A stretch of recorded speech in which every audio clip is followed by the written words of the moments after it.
The 400 strikeout season. Even in Major League Baseball, where batters are seemingly striking out more than ever, the 400 strikeout season seems like nothing more than a pipe dream, an unattainable goal that even the best strikeout artists of today can't hope to achieve. Even Randy Johnson and Nolan Ryan, at the peak of their powers, couldn't come within 15 of reaching the mark. In fact, only 7 players have even thrown 300 strikeouts since the year 2000, and every one of them was a Hall of Fame caliber pitcher. The best strikeout artists in today's MLB average around 13 strikeouts per 9 innings. In order for a pitcher like that to reach the 200 strikeout mark, they'd have to throw 277 innings in a year, while maintaining that pace.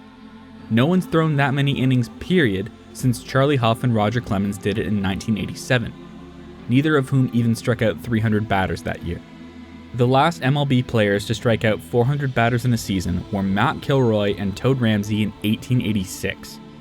In fact, every MLB pitcher who achieved the feat did so in the 19th century and pitched over 500 innings in the season in which they did it. No one in the 20th century struck out 400 batters in MLB, because there was one player who not only did it while facing some of the greatest hitters of all time, but pulled off the feat more efficiently than any of his predecessors, by a wide margin. He also did it while looking like the antithesis of the stereotypical pitcher. He wasn't tall, he wasn't slim, he wasn't particularly muscular either, but he'd still stare you down and strike you out all the same. His name was Yutaka Enatsu, and he was baseball's last 400 strikeout man. In 1945, a single mother from Kagoshima Prefecture was evacuated to Nara with her children following the Great Osaka Air Raid. There, she met a man, and by 1948, she had had her third child. The two broke up shortly after the birth of this child, and he reportedly died a few years later. All he left his son was his name, Enatsu. Whether it was his actual name or a white lie told to his mother was irrelevant, but if his father was telling the truth, Yutaka Enatsu is the grandson of Yoshisuke Enatsu, the founder of Kirishima Sake. When Yutaka turned 5, the family would move to the city of Amagasaki, Hyogo Prefecture, where young Yutaka quickly found that he loved playing baseball, playing street ball with his friends with crude equipment and with his 2 older brothers. When he started attending Sonoda Junior High School, he quickly fell out of love with the game, as he ran face first into the hierarchical nature of Japanese youth baseball. Despite being a pretty decent player and making the team in 7th grade, Sonoda Junior High only had him act as a ball boy. While he initially took on the role, as the months went by and the team refused to let him play, he complained about it. Loudly. The 9th grade students took this as an affront, and a fight broke out. Enatsu, who was used to fighting, having grown up rough with 2 older brothers, put up a decent effort, but there's only so much people can do when they're ganged up on. Enatsu would quit the baseball team in disgust. His coach, probably feeling guilty about causing the whole mess in the first place, told Enatsu that he should branch out into other sports. Enatsu did, trying his hand at a variety of sports before eventually finding his calling: shot put. At the Hyogo Prefectural Track and Field meet, Enatsu was a staple at the shot put event, and even won it in 9th grade. That isn't to say he stopped playing baseball, however, as he would play rec league ball with his oldest brother, who was 14 years his senior. There, Enatsu fell back in love with the game, as he was playing it for fun again. He would start pitching full-time, and found a sort of feedback loop. Pitching would improve his shot putting, and shot putting would improve his pitching. It was also how he started to show off his craftiness, as he faced men who came from a wide variety of backgrounds and skill levels, and would keep learning new ways to beat them. But as he graduated junior high, he was all set to join the workforce. He even had a job lined up at his brother's company.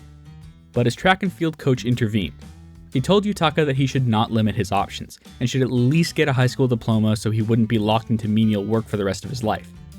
Enatsu agreed, but he also knew one thing: he wanted to play baseball. Despite being courted by baseball powerhouses Naniwa High and Hotoku Gakuen, Enatsu chose a different school, Osaka Gakuen University High School. Not only was it local to him, being just a 10-minute walk from his home, but more importantly, it offered something he was looking for: a meritocratic baseball program. Their coach at the time was a former rugby player who didn't have much experience coaching baseball, but what he did bring was a rugby-like perspective to the team. Japanese rugby, being a smaller sport, didn't have the same culture of seniority that baseball had. If you were good enough, you made the team. Simple as that. That doesn't mean it was easy, however. Osaka Gakuin's coach ran his players into the ground, intent on weeding out players that he didn't feel were deserving. Enatsu, despite being in so much pain that sometimes it took him an hour to walk the 10 minutes home, took it all in stride and made the team as a first year. He was soon their ace. While Osaka Gakuin never made Koshin, that wasn't Enatsu's fault, as he only gave up 2 earned runs during his entire high school career, and not a single home run. What makes it more impressive is that, thanks to his own team's lack of offensive ability, 15-inning nothing ties weren't as rare as one might think. In one such game, he faced off against Ikoe High School. Enatsu struck out 15 batters. His opponent struck out 27. His name was Keiichi Suzuki, and he'd also go on to have a legendary NPB career. Enatsu was fascinated by Suzuki and took note of everything he did.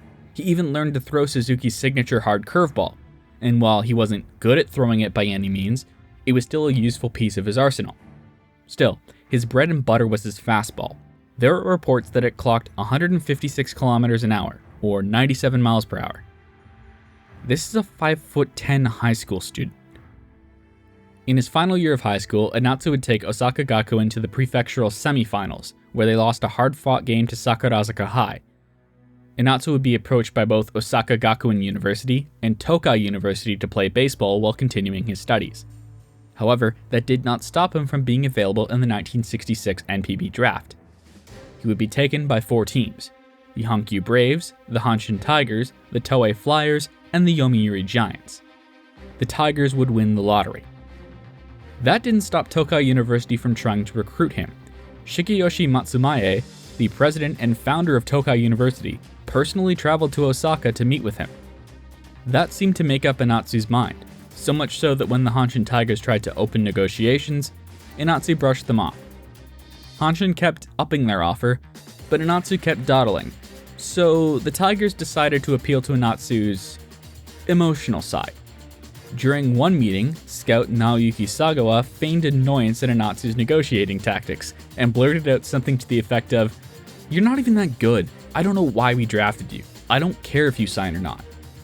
Sagawa's tactic worked, as Enatsu practically jumped up from the table and went, "You know what? I'll sign just to prove you wrong." Enatsu soon lamented himself for falling into such an obvious trap, but what was done was done. Yutaka Enatsu was a Hanshin Tiger. While he was initially assigned the number 71, that was typically seen as a coach's number, so he asked to change it. The 3 numbers available to him were 1, 13, and 28. Enatsu refused 1 because that was the number of his high school rival, Keiichi Suzuki, who was by now the ace of the Kintetsu Buffaloes. He refused 13 because he knew it was an unlucky number in the West. So he settled on 28, a number he would soon make iconic.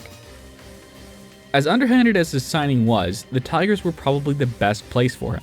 It was not only close to home, but the team's pitching staff was chock full of veteran arms. Ace Minoru Murayama and number 2 starter Gene Bach were at the front of the rotation, but Tomoo Wakao and Masatoshi Gondo also provided a veteran presence for Enatsu to learn from. While his curveball was still extremely raw, given that it was self-taught, Gondo would help him refine it slightly, or at least enough to get NPB batters to whiff. Murayama also took the young Enatsu under his wing, and the younger pitcher would spend an inordinate amount of time shadowing Murayama during his rookie season.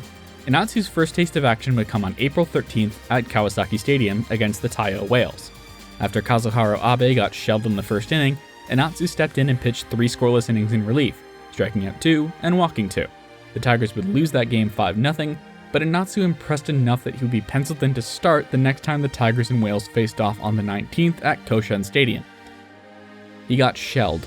In the first inning, Enatsu would give up 4 runs, 3 earned, including a homer by 2-time MLB All-Star Dick Stewart, who was himself making his NPB debut. The Tigers would lose that game 5-0. However, Enatsu would collect himself and got his first win in a complete game victory over the Hiroshima Carp on the 29th. Enatsu had only allowed 2 hits and 2 walks while striking out 10, with the lone Carp run coming off a homer by Shoji Kubo. That would set the tone for the rest of the season. By the All-Star break, Enatsu was unquestionably one of the best pitchers in the Central League, so much so that he would pitch in all 3 games of the All-Star Series. This pissed off Tigers manager Sadayoshi Fujimoto, who felt that the Central League's manager, Tetsuharu Kawakami, who managed the rival Giants, was trying to injure his young star. Enatsu would win the strikeout title as a rookie, the fourth player to do so since Japanese pro baseball abandoned the split season structure in 1939. However, unlike the previous two, Motoji Takuya and Hiroshi Gondo, Enatsu didn't win Rookie of the Year. Despite being the best eligible player by a country mile, voters didn't see fit to give it to him because he had a losing record. Instead, Sankei Adams' second baseman Shiro Takagami was given CL Rookie of the Year. Now, to Takagami's credit, he was the best eligible position player, and not by a small margin, and he would go on to have a fairly solid career. But his stats pale in comparison to Enatsu's. So Enatsu would just have to leave no room for doubt. That offseason, he focused on perfecting his curveball and rounding out his arsenal, and he'd do it without the help of Minoru Murayama, as his former mentor had seemingly decided that Enatsu was no longer a junior, but a threat. This probably shouldn't have come as a shock, as Murayama's feud with Masaaki Koyama had essentially forced the latter out. Gene Bach would essentially act as a go-between between the two dueling aces, something that Enatsu appreciated greatly. That year, the Tigers also had a new pitching coach, Giichi Hayashi. Hayashi, who'd been the ace of the Daiei Stars in the early 1950s, immediately took to mentoring Enatsu and fixing his shot-put-influenced mechanics. As the 1968 season rolled around, the entire Japanese baseball world was looking to see just how this young Tigers phenom would do as he entered his age 20 season. But I don't even think Enatsu knew what he was about to pull off, because he started the season slow, getting smacked around by the Adams and the Giants. However, he followed that up with back-to-back double-digit strikeout complete games, fanning 11 against the Giants and 14 against the Carp. But it wasn't just Enatsu who got out of the gate slowly. The entire team did. At the end of April, the Tigers were in last place, already 5.5 games back of the Central League leading Chunichi Dragons, whose new red uniforms seemed to have turned their fortunes around. But this was a blessing in disguise, as while all the baseball pundits were effectively declaring the Tigers' season over, as reactionary baseball pundits are wont to do, Enatsu could do what he did best: put his head down and focus on pitching. Enatsu struck out 11 against the Dragons to open the month of May. Then, after a relief appearance, fanned 13 in his next start against the Dragons. While his next two starts would be mediocre, he followed that up with an incredibly gritty 13 strikeout complete game win against the Whales. Despite another blow-up start and relief appearance, he would finish May with 93 strikeouts. He cracked 100 strikeouts in his first start of June, fanning 7 in 4 innings against the Giants. After another appearance out of the pen, he struck out 12 in a complete game shutout against the Adams. After another solid game against the Carp, where he fanned 8, he struck out 7 in a long relief appearance against the Whales on June 14th. After that, he had double-digit strikeouts in his next 3 starts against the Adams, the Dragons, and the Adams again. He capped off June with a perfect 2 innings of relief against the Carp, in which he fanned all 6 batters he faced. By the end of the month, he'd have 176 strikeouts. In 2024, only one NPB pitcher, Tatsuya Imai, would reach that number of strikeouts in an entire season. And in 2023, Shota Imanaga led the entirety of NPB with 174 strikeouts. Let me reiterate, it was only the end of June. Enatsu would start July with 3 complete game shutouts, striking out 10 against the Giants on the 2nd, 8 against the Carp on the 7th, and 9 against the Giants on the 13th, with a relief appearance against the Whales sprinkled in between that. He had not given up a run since the 4th inning of his game against the Dragons on June 22nd. That gave him a 45-inning scoreless streak. Tadakatsu Takayama would immediately break up that streak with a leadoff homer on July 19th. However, that would be the only run Enatsu gave up that day, as he struck out 10 and got the complete game win. By the All-Star break, Enatsu would have 216 strikeouts. The last time a pitcher had more than 216 strikeouts in an entire season was Kodai Senga in 2019. Enatsu was maintaining a K/9 of 11.4. To put that in perspective, no NPB pitcher has had a K/9 that high since. Not Darvish, not Imanaga, not Sasaki, not Yamamoto, Nomo, or Norimoto. Nobody. Funnily enough, despite this, Enatsu wasn't the starting pitcher for the Central League at the All-Star Series. That would be Hiroshima's Sohachi Aniya, as he was also in the process of having a career year. Aniya was the first Okinawan to play in NPB, so he's important in his own right, but Enatsu would still pitch 3 innings in Game 1 at Kawasaki Stadium and an inning in Game 3 at Hankyu Stadium. In Game 1, he struck out Isao Harimoto, Katsuya Nomura, Kazuhide Funada, Toshiaki Moriyasu, and Art Lopez. And in Game 3, he came into the inning with the bases loaded and promptly gave up a grand slam to Kenji Koike. But he quickly collected himself and fanned Tokuji Nagaike to end the frame. If you thought the All-Star break would slow Enatsu down, you'd be wrong. He struck out 10 and 5 1/3 innings against the Hiroshima Carp in his first appearance after the break, and then he fanned 7 against the Giants. After another complete game victory against the Hiroshima Carp in which he fanned 9, Enatsu would strike out 16 in a complete game victory against the Dragons on August 8th. After 2 relief appearances, one of which would have netted him his first save had they been tracked at the time, he faced the Dragons again, and struck out 12 in a complete game shutout. 2 more demolitions of the Adams and Wales followed, before the month came to an end. Enatsu would finish August with 299 strikeouts. The last time an NPB pitcher did that over the course of a full season? Yutaka Enatsu in 1970. The last time anyone has come remotely close over a full NPB season? Yu Darvish in 2011. It wasn't a question of if Enatsu would break the single season strikeout record, but when. That record was 353, held by Lions legend Kazuhisa Ina. He'd done that back in 1961, in a year when the league was much more pitcher-friendly. But if chasing the record wasn't enough, there was also a lot more to play for now. After hanging out in 4th place for most of the season, the Hanshin Tigers had gone 19-2 in the month of August and were suddenly 1.5 games back of the Yomiuri Giants for the Central League title. By this point, the Giants had won the pennant 3 years in a row, and it looked like they might just be cruising to their 4th. But suddenly, it looked like the Tigers might just get their 3rd CL pennant. And so, the red mist descended, and Enatsu would put the club on his shoulders. After pitching 2/3 of an inning in relief in the first game of a doubleheader against the Adams, Enatsu would start the second game and struck out 13 in a complete game loss. 3 days later, he'd fan 11 in a complete game victory against the Hiroshima Carp. 4 days after that, he'd once again violate the last place Junichi Dragons to the tune of 14 strikeouts in another complete game win. 4 days later, his streak of double-digit strikeout games would come to an end, as he only fanned 8 against the Whales in a complete game loss. He was now 8 away from tying Inao's record. But he wouldn't be facing B-class fodder anymore. No, his next start was against that same Yomiuri Giants squad the Tigers were chasing for the pennant, and Enatsu would have it no other way. Once he realized he had a legitimate shot at the record, he knew how he wanted to beat it. He wanted to strike out Sadaharu Oh. The 28-year-old Giant slugger had already long established himself as one of the greatest players of all time. On the 15th of September, he'd hit his 40th home run of the season off Junichi Dragons reliever Fujio Kitakado. It was his 6th consecutive 40-homer campaign. To put that in perspective, at that point in time, only 7 other players had hit 40 home runs in NPB. Period. The only other player who'd done it multiple times was Katsuya Nomura, who'd only done it 4 years in a row.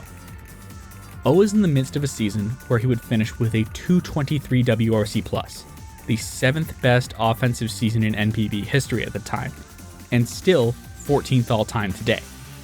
Enatsu figured that if he was going to do this, and he was going to do this, he couldn't do it against anyone else. He'd even asked his manager for a day off to line himself up against the Giants and go for the record. To add to the pressure, if the Tigers won today, they would only be 1 game back of the pennant. A month and a half ago, they were in the B class. Now, they were within a hair's breadth of the top of the Central League. 55,000 people clamored into Koshien Stadium to watch Japan's 2 biggest rivals step up against each other. In the first inning, Enatsu struck out rookie sensation Shigeru Takada for strikeout number 346. Then he got O to end the inning, 347. He started the second inning by striking out Shigeo Nagashima, 348. Then he fanned Toshimitsu Suetsugu, 349. Enatsu would tie Masaichi Kaneda's Central League record by fanning Giants catcher Masahiko Mori, 350. Then he broke it by fanning his opposite number, Giants starter Kazumi Takahashi, 351. Shozo Doi would be the next to fall, with that one getting a particularly large roar from the crowd. Doi, a Kansai boy, was seen by many as a traitor for signing with the Giants back in 1964, 352. Then he fanned O to end the fourth, 353, tying Ina's record. Enatsu was jubilant. He'd actually lost count of his strikeout total and thought he'd just passed Ina for the NPB record.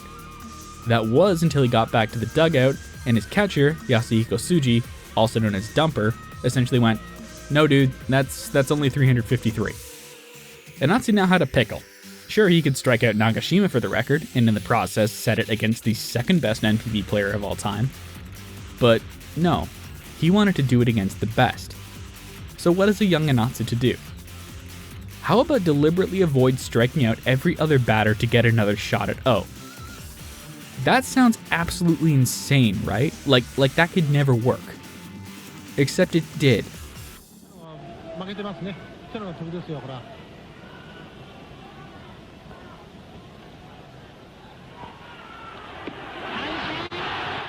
Yutaka Enatsu was now NPB's single-season strikeout king. From there, Enatsu would strike out 4 more batters, pitching all the way until the 12th inning. After which, he walked off the game.